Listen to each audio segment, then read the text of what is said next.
Hi, everyone. I'm really excited to have with me today two of our staff members. We have Micah Davis, who serves as our Director of Development, and we have Michelle, who's serving as our Residential Program Director.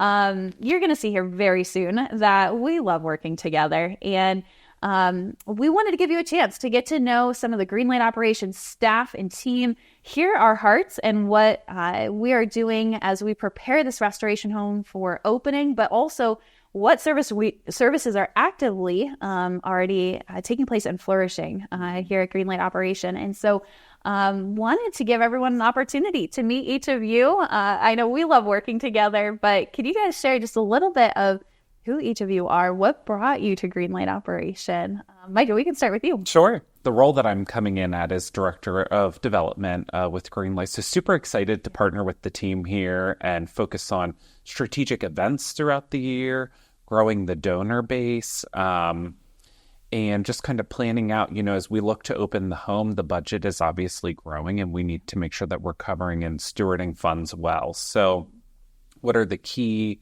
things that we put in place throughout 2024 and beyond to really do that? So excited to partner with you guys and work alongside the board and volunteers to see that come to a head. And what drew me to Greenlight? I love that question.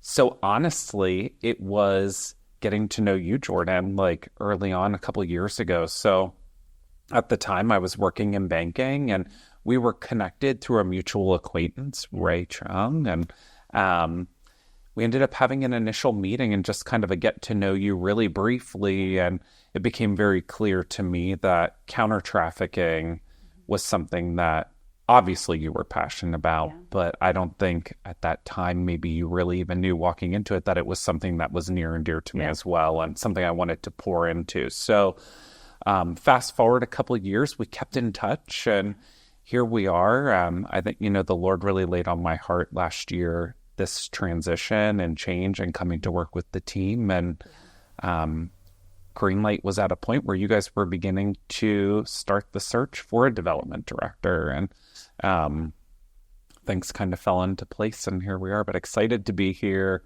We're having a lot of fun. We got a lot of work to do, but we're having fun doing it. So we're so excited to have you on our team, Micah. As we were praying and planning for what is ahead for Greenlight, we of course are doing a lot in the realm of education and awareness, and really we have advanced quite a bit, as you guys will get to hear from Michelle, in the residential setting. And it takes a lot of money to combat human trafficking as well as to provide quality care to survivors. And so we decided that we needed to invest in a role that would really help us steward and bring in those funds that are needed for what is ahead. And Micah, we had a chance to get to know each other a few years ago. And I remember Michelle and I had actually reached out to you this past spring as we were planning an event. And you have always been very gracious. And you do this, even though you're on Greenlight's staff, you are just a very relational person who provides help and support wherever you can. And I know that you've had a chance to consult and work with some other nonprofits as well. And you had offered some of those services to us where we were trying to figure out how do we, raise the funds that we were looking to raise at that event and meet that goal. And you just have a very strategic mind in how to do that. And I remember we walked away from that meeting and we jokingly were just saying, man, we need a Micah Davis on our team. And at that time, it was just somebody like you, right? And it's just amazing to see how God was orchestrating something when we didn't even realize it.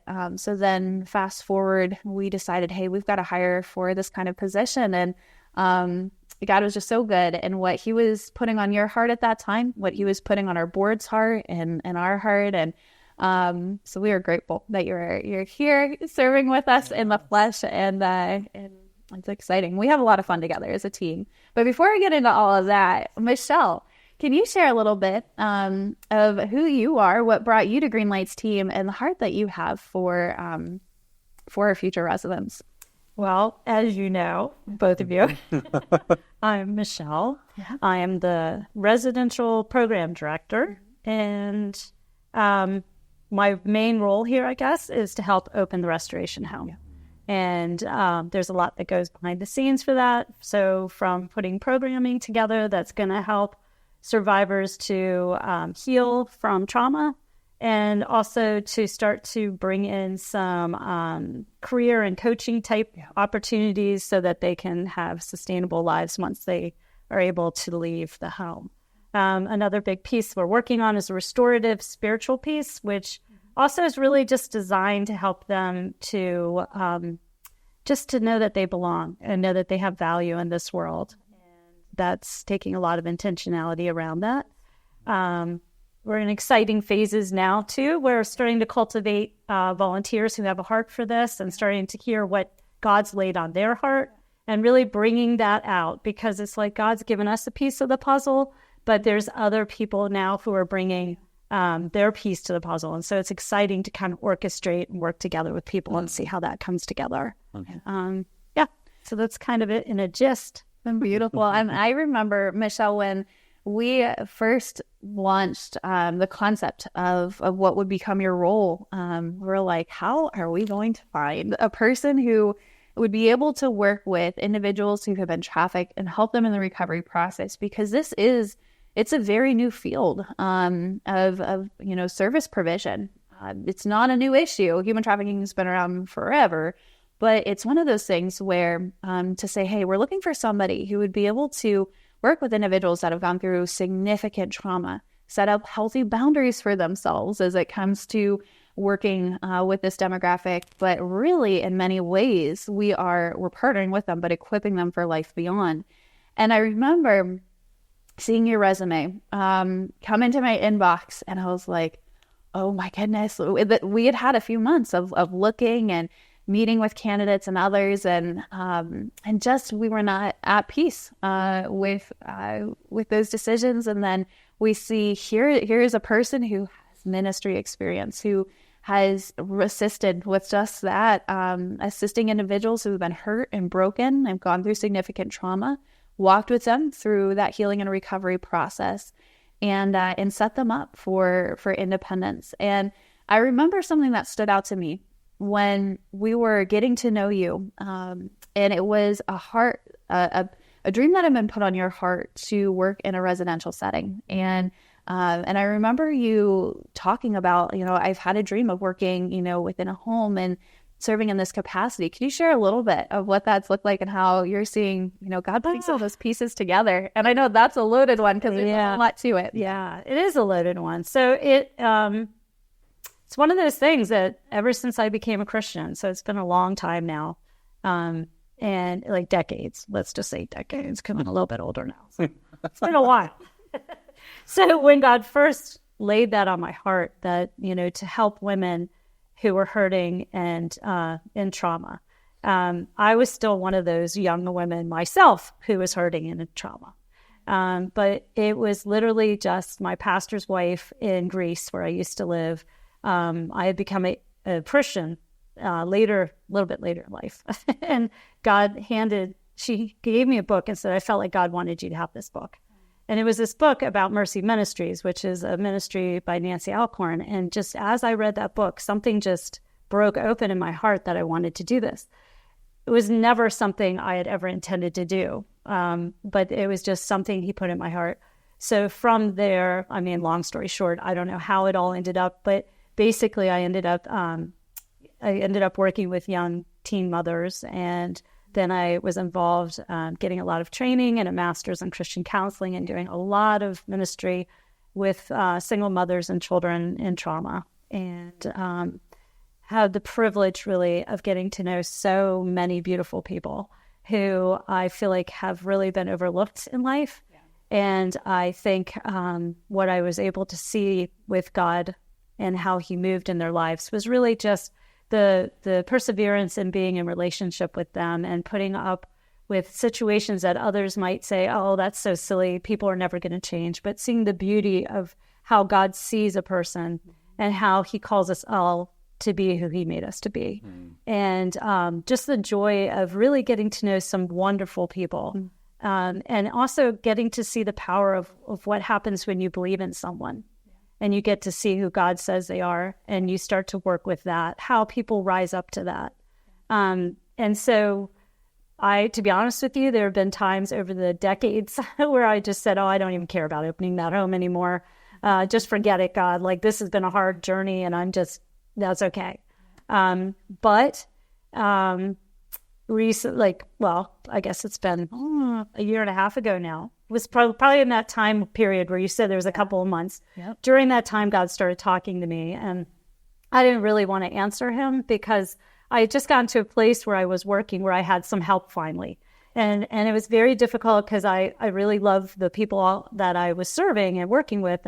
But I felt God knocking on my heart to say, okay, this chapter's closing and another one's opening. And I kind of ignored him for a little bit because I was like, you got to be kidding. Like, I don't want extra work right now. I don't want to start something new. But I felt very much like he was preparing my heart. So literally, when you say, how did I come across Greenlight? It was just, I felt compelled to look on Indeed.com, and I saw this and I was like, no way. There's no way. There's a restoration home opening. And I literally did not have time for my brain to register, because my brain would have been like, what are you doing? What are you doing? Do you know how hard this job's going to be? And I literally just sent off my resume, and I just said, I felt compelled. Yeah. That's the best way to say it. I felt compelled to do it. And then shortly after, I got to talk with Jordan, and I just really felt like, yeah, this is something that God wants to do. And I'm excited to see how he shaped things and what he does and what he has in store myself. So very excited. Yeah. And I remember when we received that resume, we were like, oh my goodness, this would be an answer to prayer if we get through this process and this ends up being the person we think this is, on paper. We hadn't met you yet. And I even remember there was a hesitation, do we post to something like Indeed, where, not that we have anything against Indeed, but just simply like, we just don't know who you're going to get, because it can be such an array. And it's just amazing to see how God, just continued moving, a dream that had been put on your heart many years ago, and to see how this is coming to fulfillment. And I remember we talked a lot about your pioneering spirit. And I think for anybody who has worked with you and engaged with you, you have such a pioneering heart, which is not only what we need in this season, but in many ways you're serving as somebody who's partnering with others and helping them pioneer into a new way of life. And I remember that was something that stood out to me, and in the hard work that is needed to be done here in the home itself, but then also alongside residents, as we open the doors, there's a new kind of pioneering that's happening. And it's just beautiful to see how God is bringing the right people at the right time. And at times, I know we've talked about this, we're like, oh, we're all chomping at the bit. We want this home to open. Yeah. And it is opening. It's just we're walking it out faithfully in the right steps and the right timing. And what would you guys say to the folks that are often asking, hey, you guys have the property, renovations are almost done. Why don't you just have residents in there now? Or what is really needed to get them to that next step? So I see Michelle smirking, and I know we've had this conversation a good bit, but what are the thoughts there? So I know it's coming from a well-meaning place when people ask that, because you would think it is very difficult to pass people, whether they need housing, whether they need help. It's very difficult to not want to open your doors and take people in. And I understand that. I truly do understand that. It is a temptation. However, in this case, we really want to make sure we don't do more harm than good. Yeah. For not just even for the women that are going to be coming to stay here, but also for your staff and for all your volunteers. And if you open too soon and you don't have certain things in place, you run the risk of doing more harm than good. And so you could literally cause more harm to the women who are coming to stay here because you're not quite prepared yet. It is much more difficult than just opening your doors to a specific home and having them come in, because there are so many needed things, and linking them to resources and making sure you have a full amount of staff who can shoulder the responsibilities. I think that I hear that a lot. And then for those folks who really feel led to get involved with certain families that they're advocating for, I think fairly soon into it, they start to feel, we could use the extra resource and support. And so we really want to take our time to make sure that we have as much as we possibly can plan for in place. And I'm not being naive. I know we can't plan for everything. We just can't. So we will do due diligence to make sure it's safe. We have enough staff, and then we will be able to open the doors. And when we do, sure, there'll be things that come up we maybe hadn't planned for because you're dealing with different individuals. But at the same time, we want to make sure that we're doing our part the best we can before we open the doors to bring someone in. And our goal really is restoration as well. Yeah. It's not temporary housing. We really want them to come. Housing is one aspect of what we're trying to do, but really it's deeper than that. And that takes time. And we really want to build in a foundation for them and healing for trauma and different things so that they really have a good shot of being able, when they're out, to feel like they have they've moved down the line of the things that have been against them, and they've been able to overcome. There will still be more challenges, of course, we always have that, but we want to be able to give them the strategies and the healing that they need for the trauma to be able to even have a shot when they're able to leave. And that takes time. So it's not just about just bringing them in, having food and shelter and clothing. It goes much deeper than that. Yeah. While that's necessary and all good things. Yeah. And they will get that. It's just there's this extra layer that we're trying to achieve here. There absolutely is. And while you've been doing a lot of the cultivation of the program itself, from things that most folks probably don't think about, the residential handbook to our volunteer and employee handbook and what we have to adjust for when we have residents, to safety procedures, policies, referral networks, all of that. These are all big pieces of, looking at a person as a whole and what their needs are, from job placement to addiction recovery to just all sorts of things, the counseling, the clinical care that they're going to need.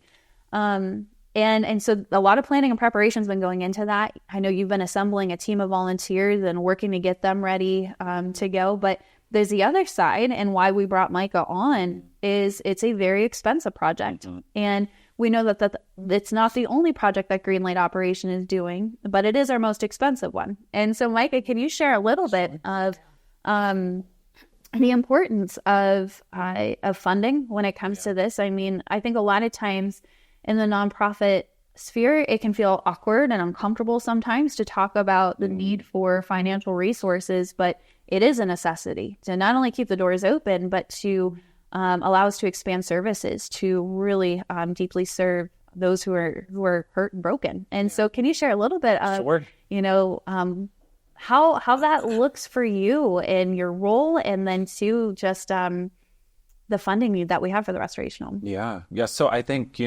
piggyback a little bit off of what you said, Michelle, there's a couple big projects still within the home that we need to see come to fruition. We're about 85% complete. I know we talked about that, which is awesome. I think we're set up really well. But we kind of have 3 key initiatives still that we need to focus on as we look to getting the doors open, being HVAC replacement, which is costly for a home of this size. And we want to make sure that we're creating a safe space and a comfortable space for people to heal. So we want to do it well. The career and coaching center within the home, the programming for it, outfitting it, that's a cost. And then definitely not the least important, security. So putting a big emphasis around that and what that needs to look like. So when we kind of look at some of those budget items, we need to get to that space as quickly as possible, but do it the right way. And then we have a fairly substantial operating budget to run a home with round-the-clock care and make sure that we are caring well for our residents. So, that takes a lot of key initiatives throughout the year, really good planning. And I think, a space where, as you're considering and watching this, if you want to volunteer or partner with us, we're always looking to grow our team of volunteers in the fundraising space, specifically around events. And please reach out if you feel like a tug in your spirit to get involved in that way. Reach out to any one of us through our social media, through our website. we'd love to have that conversation. So, yeah. Really would. And I think maybe a note to leave folks on, more than anything, I hope what you're hearing is there is intentionality in the planning that's happening and the bricks that are being laid for what is ahead with Greenlight and just its overall sustainability and the stewardship of the resources and the time that have been invested. We truly value that and want to steward it with doing our services and our programming and the launching of new initiatives with excellence. And I love that our team is just, it's a very collaborative and cohesive team. We have a lot of fun together. I know we talk about a serious topic and we hear and deal with a lot that is tough, but it's nice to have a team that we can fall back on, and we know there's unity, there's safety within the team, and a place for prayer